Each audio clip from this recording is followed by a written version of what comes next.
It's midnight and we're together on all wavelengths, 433, 330, 285, 275 and VHF. And this is Gavin Campbell in the Midnight Newsroom.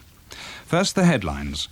Margaret Thatcher says no to a television debate with the Prime Minister. Leyland confirmed they're talking with Honda. And in the United States, the danger of nuclear disaster now seems to be over. Margaret Thatcher has turned down the idea of a confrontation on television with the Prime Minister.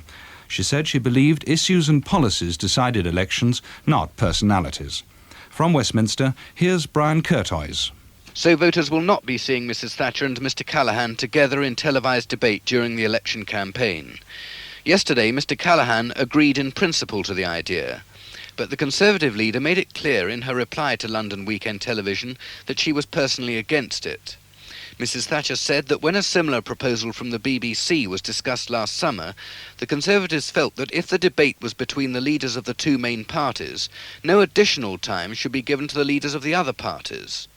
The alternative was that they should not move to this presidential style of debate, which, said Mrs Thatcher, was alien to this country.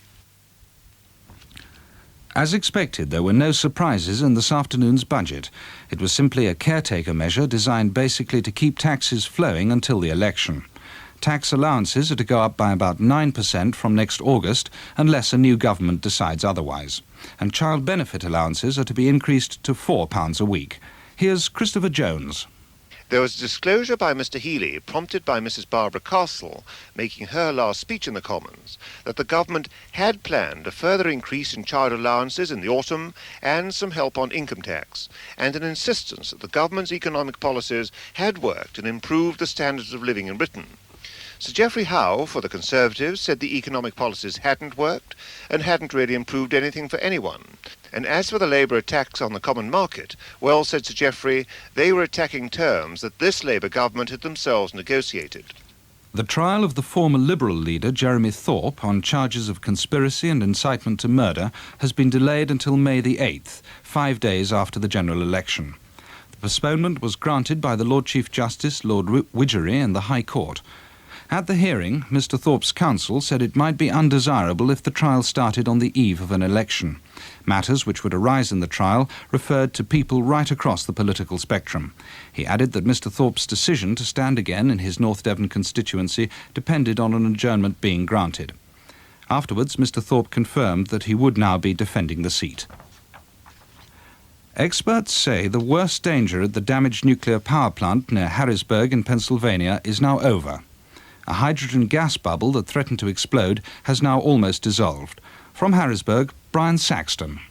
Although the work is by no means over, scientists have now appeared to have overcome their most immediate critical problem. At one time, the bubble had grown to the point where it covered an area of 1,000 cubic feet. That's more than a third of the entire reactor core, and there were fears that other chemical factors might result in an explosion. Now, according to Mr Harold Denton of the Nuclear Regulatory Commission, the bubble has, for all practical purposes, been eliminated. Mr Denton said that the danger point was now considerably down from the level which existed a few days ago, adding that time was now on the side of the scientists. British Leyland have confirmed that they're having talks with the Japanese Honda car company on a possible link-up. The aim seems to be to improve Leyland's middle-range cars, like the Marinas, Allegros and Maxes, and to make use of Honda's dealer network in Japan for exports. The British firm have emphasised that the talks are still at an early stage. The price of petrol at most motorway service stations is to be cut by twopence a gallon from Friday. In a Commons written reply, the Transport Secretary, William Rogers, said the cuts were part of an agreement with service area operators to increase competition.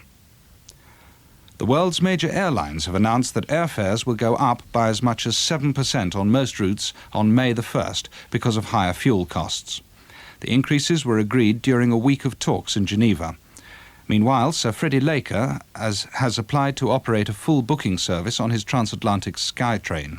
This will make it a full scheduled service at half the normal cost. At the end of his visit to Cairo, Israel's Prime Minister, Menachem Begin, has announced a date for the opening of his country's borders with Egypt. It's to be May the 27th, the day after the Israelis withdraw from El Arish in Sinai, which they've occupied for the past 12 years. Mr Begin will meet President Sadat there to mark the event. In the appeal court, Lord Denning has told the printing union, the NGA, they've no right to interfere with the firm's freedom to advertise in whatever paper it wants. The union lost their appeal against an order banning them from blacking advertisements from companies who'd advertised in the Nottingham Evening Post, while NGA members were in dispute there. And now finally some motoring news. Drivers throughout the country can expect icy stretches on most roads tonight as temperatures fall well below freezing point. Nearer dawn, there'll be the additional hazard of mist patches, so please take extra care if you're out and about tonight. Well, that's all from the newsroom. Next news at 1 a.m.